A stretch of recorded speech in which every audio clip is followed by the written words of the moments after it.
ನಮಸ್ತೆ ಎಲ್ಲರಿಗೂ. ಇವತ್ತು ಟೊಮೊಟೊ ಬಾತ್ ಬಗ್ಗೆ ತಿಳಿಸ್ತೀನಿ. ಟೊಮೊಟೊ ಬಾತಿಗೆ ಬೇಕಾಗಿರೋ ವಸ್ತುಗಳು: 5 ಟೊಮೊಟೊ ತೊಗೊಂಡಿದ್ದೀನಿ, 2 ಈರುಳ್ಳಿ, ಬೆಳ್ಳುಳ್ಳಿ, ಶುಂಠಿ, 3 ಹಸಿಮೆಣಸಿನಕಾಯಿ, 1 ಆಲೂಗೆಡ್ಡೆ, ಪುದೀನ, ಕೊತ್ತಂಬರಿ ಸೊಪ್ಪು, ಗರಂ ಮಸಾಲ, ಹಸಿ ಬಟಾಣಿ, ಸೋಯಾಬೀನ್, ಅರಿಶಿನ, ಸಾಂಬಾರು ಪುಡಿ, ಲವಂಗ, ಸ್ವಲ್ಪ ಚಕ್ಕೆ, ಬ್ಯಾಡಿಗೆ ಮೆಣಸಿನಕಾಯಿ, ಪಲಾವ್ ಎಲೆ ತೊಗೊಂಡಿದ್ದೀನಿ.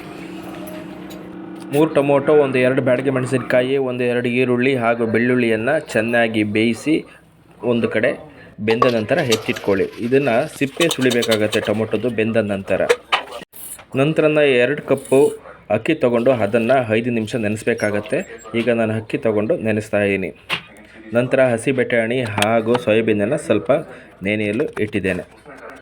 ಈಗ ಟೊಮೊಟೊ, ಹಸಿಮೆಣಸಿನಕಾಯಿ, ಆಲೂಗೆಡ್ಡೆ, ಪುದೀನ, ಕೊತ್ತಂಬರಿ ಸೊಪ್ಪು, ಈರುಳ್ಳಿ ಇವನ್ನೆಲ್ಲ ನಾನು ಅಗತ್ಯಕ್ಕೆ ತಕ್ಕಂತೆ ಹೆಚ್ಕೊತಾ ಇದ್ದೀನಿ. ಬೇಕಾದ ರೀತಿಯಲ್ಲಿ ಸ್ಟೈಲಿಶ್ ಆಗಿ ನಾವು ಹೆಚ್ಕೊಳ್ಬೋದು. ಉದ್ದ ಅಥವಾ ಸಣ್ಣಕ್ಕೆ ಅವರವರ ಇಷ್ಟಪಟ್ಟಂತೆ ಎತ್ಕೊಳ್ಬೋದು. ಒಳ್ಳೆ ಬಾತ್ ಇದು, ಚೆನ್ನಾಗಿರ್ತದೆ. ಒಳ್ಳೆ ತಿಂಡಿ ಅಂತಲೇ ಹೇಳ್ಬೋದು ಇದು. ಮತ್ತು ಇದು ಹೆಚ್ಚು ವಸ್ತುಗಳನ್ನು ಬಳಸದೆ ಸಿಂಪಲ್ಲಾಗಿ ಕೂಡ ನಾವು ಮಾಡ್ಬೋದು ಇದನ್ನು, ಟೊಮೊಟೊ ಬಾತನ್ನ. ಈಗ ಬೆಂದ ಅಂತಹ ಟೊಮೊಟೊನ ಸಿಪ್ಪೆಯನ್ನು ಸುಲಿದು ಒಂದು ಕಡೆ ಇಕ್ಕೊತಾ ಇದ್ದೀನಿ.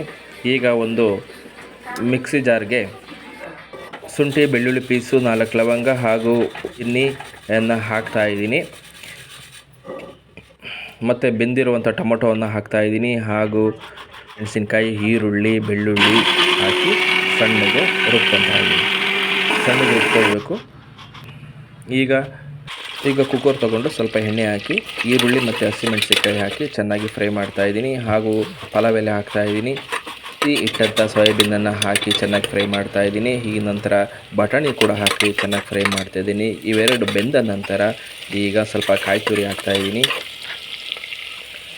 ಜೀರಿಗೆ, ಸ್ವಲ್ಪ ಅರಿಶಿನ, ಸ್ವಲ್ಪ ಸಾಂಬಾರು ಪುಡಿ ಮತ್ತು ಹೆಚ್ಚಿದಂಥ ಆಲೂಗೆಡ್ಡೆ ಪೀಸಸ್ನ ಹಾಕ್ತಾಯಿದ್ದೀನಿ. ಈಗ 1 ಸ್ಪೂನ್ ಗರಂ ಮಸಾಲ ಹಾಕ್ತಾಯಿದ್ದೀನಿ. ಈ ಚೆನ್ನಾಗಿ ಬೇಯಿಸಬೇಕು. ಈಗ ಬೆಂದ ನಂತರ ಟೊಮೊಟೊ ಪೀಸಸ್ನ ಹಾಕಿ ಬೇಯಿಸ್ತಾ ಇದ್ದೀನಿ.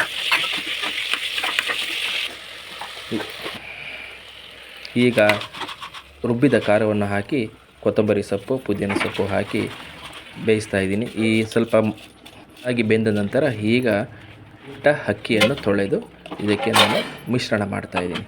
ಮಿಶ್ರಣ ಮಾಡಿದ ನಂತರ ಕುಕ್ಕರನ್ನು ಹಚ್ಚಿ 10 ನಿಮಿಷ ಬೇಯಿಸಿದ್ದೀನಿ. ಬೇಯಿಸಿದ ನಂತರ ಈಗ ಟೊಮೊಟೊ ಬಾತ್ ಸಿದ್ಧವಾಗಿದೆ. ಈಗ ರುಚಿಗೆ ತಕ್ಕಂತೆ ನಾನು ಒಂದು ಬೆಣ್ಣೆ ಹಾಕ್ಕೊತಾ ಇದ್ದೀನಿ. ತುಂಬ ಚೆನ್ನಾಗಿರುತ್ತೆ. ಮಾಡಿ ಎಲ್ಲರೂ ಮಾಡಿ ಮತ್ತು ನನಗೆ ರಿಪ್ಲೈಯನ್ನು ತಿಳಿಸಿ. ಧನ್ಯವಾದಗಳು. ನಮಸ್ಕಾರ.